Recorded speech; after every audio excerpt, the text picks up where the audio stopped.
5,8 ya, seperti apa nih Kak? Maksudnya kayak stresnya tuh gimana sih, bisa dibayangin nggak sih? Bisa diceritain nggak sih kayak gimana gitu ya?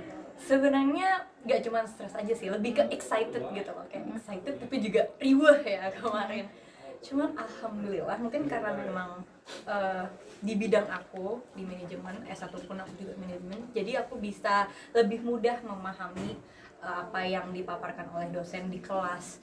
Jadi aku juga enjoy belajarnya, mudah dimengerti, jadi pas ngerjain ujian bisa dikerjakan. Dan kalau di magister itu biasanya ujian-ujiannya lebih ke nggak cuma teori aja sih, lebih ke nalarnya gitu dan bagaimana kita mengaplikasikan ke kehidupan sehari-hari. Kalau untuk S1-nya manajemen juga? Iya, jadi aku S1 ambil manajemen, 3 tahun di Trisakti, 1 tahun di Inggris di Northampton University, jadi itu double degree program. Memilih S2 di Indo gitu, kenapa nih Kak? Kan biasanya kalau udah di luar masih untuk S2-nya di luar juga nih, kenapa milih di Indonesia? Nah, itu ada sedikit ceritanya sih. Jadi sebenarnya selesai S1 aku mau lanjut lagi S2 di Jerman. Dan waktu itu aku udah keterima kursus bahasa Jerman di IK Göttingen di Jerman, udah belajar bahasa Jerman juga, tapi sayangnya kemudian pandemi, jadi aplikasi untuk visa studi aku ditolak. Dan itu kayak berapa lama ya? Aku nunggu setahun lebih nggak bisa apply visa studi sama sekali. Dan kalau misalnya mau apply visa pun sekolahnya itu cuma boleh online dari Indonesia. Jadi menurut aku kayaknya nggak enak ya kalau kuliah di luar negeri tapi sambil kelas online dari Indonesia. Jadi mendingan kayak akhirnya aku memutuskan untuk kuliah S2 di Indonesia aja. Dan selain itu aku juga bisa sambil kerja ya kan, aku juga bisa deket sama keluarga aku. Coba kalau aku kuliah lagi ke sana kan pasti aku ninggalin keluarga jadi ya.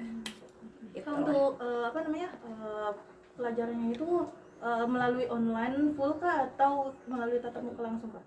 Di tahun pertama waktu itu full online, bahkan ujian pun juga online. Tapi di tahun kedua atau semester ketiga fast track aku, karena PPKM sudah mulai dibubarkan ya, jadi dalam sebulan ada dua minggu masuk di kampus, 2 minggunya lagi online gitu. Sempat ada rasa canggung nggak sih ini Kak, pada saat pertemuan tatap muka dengan dosen secara langsung mungkin? Oke, alhamdulillah kalau canggung enggak, karena mungkin sebelumnya aku juga udah pernah kuliah di Trisakti kan, dan teman-temannya pun kita juga suka ketemu sih, kadang secara offline atau cuma nongkrong aja di kafe. Jadi malahan kita seneng kalau pas ada kuliah offline di kampus, jadi bisa deket sama teman-teman, bisa deket sama dosen, dan menurut aku belajarnya jadi lebih efektif sih.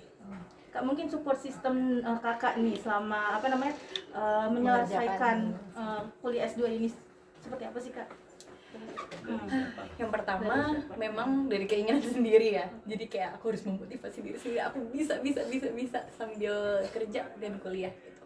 Yang kedua dari mama, dari dulu mama itu pengen anak-anaknya bisa lulus S2 dan alhamdulillah aku yang pertama gitu, aku yang pertama dan alhamdulillah juga kuliah kali ini aku membiayai sendiri, benar-benar mandiri dan lulus dengan nilai yang memuaskan. Jadi motivasi terbesar aku adalah Mungkin ada kemarin support system dari pacar gitu kan. lebih ke teman-teman, sahabat semuanya sih, mereka semua positif ya nanggepin aku dengan ngambil kuliah gitu. Pilihan kakak kuliah sambil kerja itu kan, maksudnya orang tuh kalau udah kenal kerja tuh jarang juga ya yang langsung nyambi kuliah juga, seperti apa sih nih? Emang karena emang suka banget dengan dunia kuliah atau gimana? Jadi aku tuh orangnya suka banget belajar hal-hal baru, dan kebetulan memang passionku pun selain di musik itu pengen jadi pengusaha. Dan menurut aku untuk menjadi pengusaha yang sukses aku harus terus menambah wawasan dan juga meningkatkan skill atau kualitas diri aku, dan salah satunya adalah dengan kuliah lagi gitu. Itu kenapa aku ambil magister manajemen, awalnya dari situ aja sih. Dan aku benar-benar berharap nanti kalau aku udah punya usaha bisa terus berkembang, sukses dan mensejahterakan banyak orang. Pengen usaha apa nih Kak rencananya? Sekarang yang udah dijalanin usahanya adalah fashion industry. Jadi aku ada garment atau shirt yang di dalamnya itu ada quotes-quotes positif, di mana itu bisa membantu teman-teman untuk selalu menyebarkan positive vibes di kehidupan kita sehari-hari. Dan sebagian dari profitnya aku donasikan, sumbangkan ke Yayasan Amanah Kamumi. Ini adalah yayasan yang khusus merawat anak-anak disabilitas atau autisme di Aceh. Kalau sekarang perkembangan dari bisnisnya udah berapa persen Kak?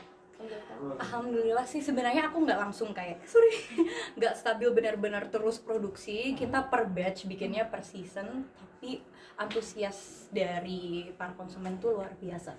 Jadi sekali ngeluarin batch bisa langsung ratusan shirt kejual gitu, luar biasa.